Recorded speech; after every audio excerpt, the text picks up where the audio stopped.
ბათუმის საკრებულომ 2014 წლის ბიუჯეტში ბოლო ცვლილება განახორციელა. ცვლილებების პროექტს მხარის ხდომაზე დამსწრე 14 დეპუტატმა დაუჭირა. კენჭისყრაში მონაწილეობისაგან თავი შეიკავეს ფრაქციებმა, თავისუფალმა დემოკრატებმა და ახალმა ოპოზიციამ. ფრაქცია ნაციონალურმა მოძრაობამ კი ხელი ბიუჯეტის საწინააღმდეგო დასწია. საბოლოო გადაწყვეტილებით ბათუმის ბიუჯეტში დარჩენილი 13 მილიონიანი ნაშთი 2015 წელს ინფრასტრუქტურულ, კულტურულ და სპორტულ პროექტებს დაემატება. ფული მოხმარდება 23 ბაღის რეაბილიტაციას და ბოტანიკურ ბაღში ინფრასტრუქტურის გაუმჯობესებას.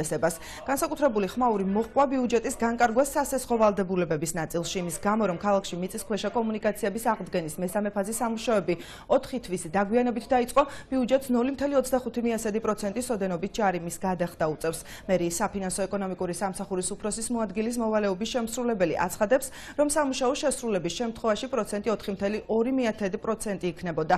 20 მილიონიანი სესხიდან სექტემბრიდან 5 მილიონის ათვისება უნდა მომხდარიყო. ჯარიმის ოდენობა 12,500 ლარს შეადგენს.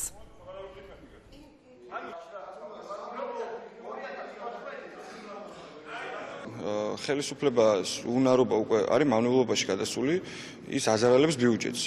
მნიშვნელოვნად, იმიტომ რომ ხელისუფლებამ ვერ განახორციელა ბათუმის თვითმმართველობამ და 1 წელი დააგვიანა მინიმუმ KFS პროექტის განხორციელება, მას ამის გამო დამატებით მოუწევს თანხის გადახდა ბიუჯეტიდან. ხელშეკრულებაში არის მუხლი, რომლის მიხედვითაც აუთვისებელ თანხაზეც გარკვეულ პროცენტს იხდის ადგილობრივი თვითმმართველობა და ეს უკვე არის დანაშაული ქალაქის წინაშე. ელემენტარული არითმეტიკის დასვა ყველამ კარგად ვიცით, ხო, ახლა ძალიან მარტივი თემაა ფულს, რომელსაც ვითვისებთ, რაღაცა პროცენტს ვიხდით და ამ ფულს ხო ბოლოს და ბოლოს ავითვისებთ, ის პროცენტი ხო მაინც გარასახდელი გვექნება და რაც ვერავით ისიც კიდევ გარასახდელი გვაქვს, ეხლა ვანაძის ფილოსოფია არ ვიცი მე იმის ეკონომიკის.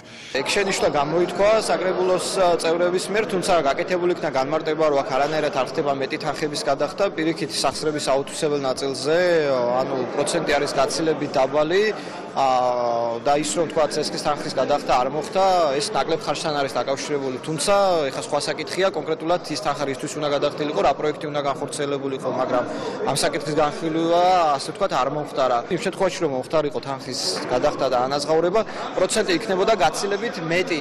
0,25% ძალიან კარგი სესხია იმ არაღებულ თანხაზე, მაგრამ ეს იმას არ ნიშნავს, რომ პროცენტი კარგია და ჩვენ მაინც უნდა ვიზარალოთ. ანუ თქვენთვის არშივანძის განმარტება არ არის დამაკმაყოფილებელი. რა თქმა უნდა, როგორც მაგან დააფიქსირა, რომ ეს ჩვენ ზედმეტს არ ვიხდით, მაგის შეცდომა არა, ჩვენ ზედმეტს ვიხდით.